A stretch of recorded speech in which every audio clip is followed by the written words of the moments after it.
3 കൊല്ലം നിൽക്കുമെങ്കിൽ ഒരു 4-5 ലക്ഷം രൂപ കിട്ടും. ഡയബറ്റിക് പേഷ്യൻസിനെ പറ്റിയ ഒരു ഫ്രൂട്ട് ആണെന്ന് പറയും.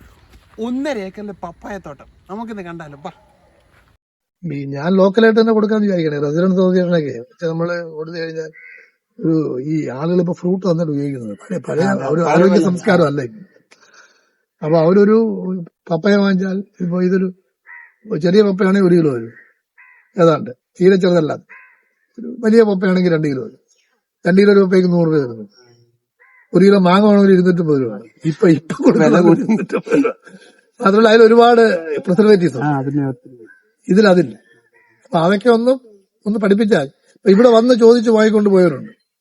പിന്നെ ഇതിന് വേറെ ചില ആളുകൾ പറയുന്നത് ഈ ഡയബറ്റിക് പേഷ്യൻസിന് കടുത്ത മധുരമില്ലാത്തതുകൊണ്ട് ഡയബറ്റിക് പേഷ്യൻസിനെ പറ്റിയ ഒരു ഫ്രൂട്ട് ആണെന്ന് പറയുന്നത്. അവർ ചോദിച്ചു കാണും.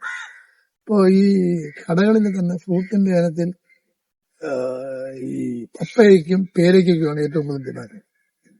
അത് ഒരുപാട് ആളുകൾ ഷുഗറും മറ്റു കാര്യങ്ങളൊക്കെ ഉള്ളതുകൊണ്ട് അതിനെ പറ്റിയൊരു ഫ്രൂട്ടാണ് ഇതൊന്ന് കണ്ടുകൊണ്ടാണെന്ന് എനിക്കറിയില്ല. പേഷ്യൻസിനും ഒരുപാട് ആവശ്യമില്ല. അതെ. ഈ ക്യാൻസർ പേഷ്യൻസിനും ഇത് വാങ്ങിക്കുന്നതെന്ന് പറയുന്നത്, കിഡ്നി പേഷ്യൻസ് വാങ്ങുന്നത്. അപ്പൊ എന്തോ ഔഷധ ഗുണം ഇതിനുണ്ട്. അത് നമ്മൾ സ്റ്റഡി ചെയ്തിട്ടില്ല. ഇതുകൊണ്ട് ഡിമാൻഡ് കൂടുതലാണ്.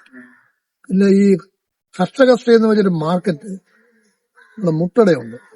എംജി കോളേജ് ജംഗ്ഷനുണ്ട്. എംജി കോളേജ് ജംഗ്ഷനിൽ നിന്ന് നമ്മള് കേറുപടേക്ക് പോകുമ്പോൾ അവിടെ മാർക്കറ്റ്, ആ മാർക്കറ്റ് കാര്യം എന്നോട് ചോദിക്കുന്നുണ്ട്. അവര് 40 രൂപ വെച്ച് തരാൻ പറഞ്ഞു. 40 രൂപ വെച്ച് തരാൻ ഞങ്ങൾ 7 രൂപയ്ക്കാണ് കൊടുക്കുന്നത്. പക്ഷെ കുറച്ചൊക്കെ കേടായിപ്പോയില്ല സാറ്. അത് ആ മാർക്കറ്റ് എന്ന് പറയുന്നത് യഥാർത്ഥത്തിൽ സെൻട്രൽ ഗവൺമെന്റ് എയ്ഡോടുകൂടി പ്രവർത്തിക്കുന്ന ഒരു മാർക്കറ്റാണ്. നല്ല വില തരേണ്ടതാണ്. മിനിമം 50 രൂപയെങ്കിലും തരേണ്ടതാണ്. അവര് 40 രൂപ തരാമെന്ന് പറഞ്ഞാണ് ഞാൻ 50 രൂപ വെച്ച് ലോക്കൽ സെയിൽസ് തന്നെ പരമാവധി കൊടുക്കാതെ. എനിക്കിപ്പോ ഡിമാൻഡ് ഉണ്ട്. ഇപ്പൊ തന്നെ ഫോൺ ചെയ്ത് 10 കിലോയും 5 കിലോയും 15 കിലോയൊക്കെ ചോദിക്കുന്നവരുണ്ട്. അവർക്ക് കൊടുക്കാൻ ഫ്രൂട്ടില്ലേ. നമുക്ക് ഈ കൊടുക്കുന്ന ഇൻവെസ്റ്റ്മെന്റിനുള്ള റിട്ടേൺ നമുക്ക് കിട്ടും ഉറപ്പായിട്ടും.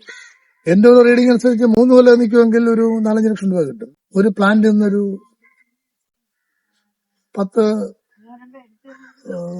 10 കിലോ കിട്ടിയാലും എനിക്കൊരു 40,000 കിട്ടും. കുറച്ച് വേസ്റ്റ് ആവും വിചാരിച്ചു. ഒരു 10 കിലോ എന്ന് പറഞ്ഞാൽ ഒരു നല്ല കായാണെങ്കിൽ 5 കാ മതി. നല്ല കായാണെങ്കിൽ 5 കാ മതി. മോശപ്പെട്ട കായാണെങ്കിൽ 10 കാ വേണം. 3 കൊല്ലം കൊണ്ട് 10 കാ കിട്ടാത്ത ഒരു പരവും കാണില്ല. ഒരു പരവും കാണില്ല. 3 കൊല്ലം ഇത് ജീവനോടെ നിൽക്കുമെങ്കിൽ ഞാൻ കാണുന്നത് മിനിമം ഒരു 5 ലക്ഷം രൂപയെങ്കിലും വിൽക്കാൻ പറ്റും. എന്റെ അധ്വാനമൊന്നും കിട്ടൂല, ചെലവഴിച്ച പൈസ കിട്ടും. കൃഷി അതാണല്ലോ. കൃഷി നമ്മൾ ഒരുപാട് ഈ കച്ചവടം പോലല്ല. കൃഷിക്ക് നമ്മൾ ഒരുപാട് സാറ്റിസ്ഫാക്ഷനും ഒന്നും പറയുന്നത് ഭൂമി നമ്മൾ വിറ്റ് കളയാനല്ല. നിങ്ങളും മനസ്സിലാക്കണം. അത് കൊച്ചുകുട്ടികളായിരുന്നു, ഞാൻ അഗ്രി ആയതുകൊണ്ട് പ്രകൃതി സംരക്ഷണം ഏറ്റവും പ്രധാനപ്പെട്ട ഒരു അജണ്ടയാണ് സമൂഹത്തിന്റെ. ഈ ആദിവാസി ഊരുകളിൽ പോലും ആദിവാസി കുട്ടികളാണ് അവരുടെ രക്ഷിതാക്കൾ പഠിക്കുന്നത് നമ്മളെ പ്രകൃതി ഉണ്ടെങ്കിലും നമ്മൾ പ്രകൃതിയെ മല്ലടിച്ചാണ് ജീവിക്കുന്നത്, പ്രകൃതിയോട് ഇണങ്ങിയാണ് ജീവിക്കുന്നത്. പ്രകൃതി അവരെ ഈ ഊരുകളുടെ ഫ്രണ്ടിലുള്ള ചെറിയ ചില്ലകൾ പോലും അവർ നശിപ്പിക്കുക പറയുന്നത്. ഊരുകളുടെ മൂപ്പന്മാർ നമ്മളത് മനസ്സിലാക്കിയിരിക്കണം. ഞാൻ അവിടെ പോയിട്ടുണ്ടോ പറയുന്നത്. ഇപ്പൊ നമ്മുടെ സ്റ്റേറ്റിൽ ഇല്ലാത്തത് ഒന്ന്, നമുക്ക് ഭൂമി കുറവാണ്. നമ്മുടെ കേരളത്തിൽ ഭൂമിയുടെ ക്വാണ്ടം തീരെ കുറവാണ്, ജനങ്ങൾ കൂടുതലും.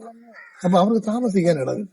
ഈ നികത്തതിനെ നമ്മൾ കുറ്റപ്പെടുത്തുന്നുണ്ട്, വയലൊക്കെ നികന്നു പോകുന്നത് താമസിക്കാൻ ഇടവില്ലാത്തുണ്ട്. പക്ഷെ ഇനി ആ നികത്തൽ പ്രോസസ്സൊക്കെ കുറച്ചൊക്കെ നികത്തി ഈ ഭൂമി ഉപയോഗിക്കാനുള്ളതാണ്, ഭൂമി തരിച്ചിടാനുള്ളതാണ്.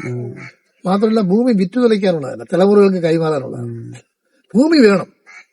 ഭൂമി താമസിക്കാനല്ലാത്ത ഭൂമി നമുക്ക് വേണം. അത് തലമുറയായിട്ട് നമ്മൾ കൈമാറി അവരെ അധ്വാനം പിടിപ്പിച്ച്. അധ്വാനം എന്ന് വെച്ചാൽ അതൊരു മഹത്വമുള്ള കാര്യമാണ്, ചെറിയ ജോലിയാണ്, മഹത്വമുള്ളതാണ്. ഉണ്ട്. നമുക്ക് സെൽഫ് സാറ്റിസ്ഫാക്ഷൻ മാത്രമല്ല, നമുക്ക് പൊതുവെ നമുക്ക് ആ ഒരു ബോധം വരണം. ആ ബോധത്തിലേക്ക് കൊണ്ടുപോകുന്നതാണ് എനിക്കൊരു ആ ഒരു അപ്രോച്ച് ഉണ്ട്. ഞാൻ തുറന്നങ്ങ് പറയും. എന്റെ അച്ഛൻ നല്ല കൃഷിക്കാരൻ. പണ്ട് നിലം കൃഷി ധാരാളം ഉണ്ടായിരുന്നൊരു വീടാണ്. ഇതും വയലായിരുന്നു. ഞാൻ വളരുമ്പോഴാണ്, എന്റെ കൊച്ചിലെയാണ് ഇത് പണയായത്.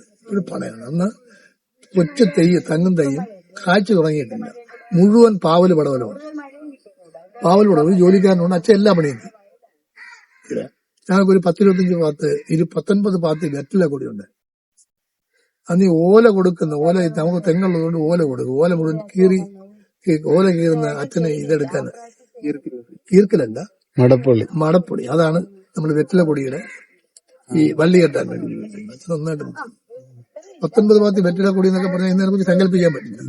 ഒരു ജോലിക്കാരൻ വെറ്റില കൊടിയിൽ കാക്കോട്ടയിൽ വെള്ളം കോരും. കാക്കോട്ട എന്ന് പറഞ്ഞാൽ നിങ്ങൾ വെള്ളം എടുത്തോണ്ട് പാള കൂട്ടി തോളിൽ വെച്ച് കോരുന്നതാണ് കാക്കോട്ട. ആ കാക്കോട്ടയിൽ വെള്ളം കോരാൻ വേണ്ടി ഒരാളുണ്ട്. അയാൾ തന്നെ വെറ്റില കൊണ്ടുപോവുകയും ചെയ്യും. ഈ കൊണ്ടുപോകുന്നതിലും വിലയിലൊന്നും വെച്ചാൽ അങ്ങനെ വലുതായിട്ടുണ്ട്. അതുകൊണ്ട് അയക്കാൻ വേണ്ടി തന്നോളൂ. അയാൾ ഞാൻ കൊച്ചിയിൽ 4ാം ക്ലാസ്സിൽ പഠിക്കുമ്പോൾ എന്നെ കൂടെ വിളിച്ചു. എനിക്ക് സർവത്വം ചെയ്തു. എത്രയോ കൊല്ലങ്ങൾക്ക് മുമ്പ് അറിയും. എന്നെ കൂടെ കൊണ്ടുപോകും. തുണ്ടത്തിൽ ചന്തകൾ വരെ ഞാൻ പോയി വിറ്റിട്ടുണ്ട്. അന്ന് തുണ്ടത്തിൽ പ്രധാനപ്പെട്ട ചന്തയാണ്. വളരെ പ്രധാനപ്പെട്ട ഒരു മാർക്കറ്റാണ്. ഇവിടുന്ന് അയാൾ വിളിച്ചോണ്ട് പോയി ചെമ്പഴത്തി ചെന്ന് അവിടുന്ന് സർവത്വം വാങ്ങിച്ചു. എന്നിട്ട് കച്ചവടം എല്ലാം കഴിഞ്ഞ് കടകളിലെല്ലാം കൊടുക്കും. നമ്മൾ ഇവിടുന്ന് പോകുമ്പോൾ അയാള് കെട്ടിച്ചമക്കും. എന്റെ കെട്ടിച്ചമന്ന് കൂടെ ചെന്നാ മതി. പൈസയൊക്കെ വാങ്ങിച്ച് എന്റെ തരും പോക്കറ്റ് ഇടാൻ പറയും. തിരിച്ചു വരുമ്പോ സർവത്തൊക്കെ വരുന്നു. എനിക്ക് സന്തോഷം. നമ്മൾ കൊച്ചു പിള്ളേര് ഒരു വയസ്സല്ല, ഒരു കുഞ്ഞിരാമൻ എന്ന് പറഞ്ഞ് പൗടിക്കുളത്തുള്ള ഒരാളാണ്. അപ്പൊ അച്ഛൻ ചെയ്തു വന്നത് ശീലമൊക്കെ എനിക്ക് എന്നെ സ്വാധീനിച്ചിട്ടുണ്ട്. ടീനേജ് അതെല്ലാം കൂടെ കൊണ്ടാണ് ഇതിൽ വന്നത്. ഇതൊരു വെറൈറ്റിയാണ്. ഞാനൊരു വലിയ ലാഭം പ്രതീക്ഷിച്ചല്ല തുടങ്ങിയത്. ഇത് നമ്മുടെ ടൗണാണ്, ഇത് കോർപ്പറേഷനാണ്, പഞ്ചായത്തല്ല. ഇത് കോർപ്പറേഷൻ ലിമിറ്റാണ്, ഇടവകോട് വാർഡ്. കോർപ്പറേഷൻ ലിമിറ്റിൽ ഇങ്ങനെ 1.5 ഏക്കറിലൊന്നും ഒരു സ്ഥലത്തും ഈ കൃഷി ഉണ്ടാവില്ല. ഭൂമിയില്ലാത്തതുണ്ടാകും, സ്ഥലമില്ലാത്ത. ഇവിടെ സ്ഥലമൊക്കെ ഉള്ളവരുണ്ട്, പക്ഷെ അവരൊന്നും റിസ്ക് എടുക്കാൻ തയ്യാറാവില്ല. എല്ലാവരും ഈ പറഞ്ഞ അവർ കുറ്റപ്പെടുത്തിയിട്ട് കാര്യമല്ല. പൈസ വെറുതെ എന്തിനുകൊണ്ട് കളയുന്നു.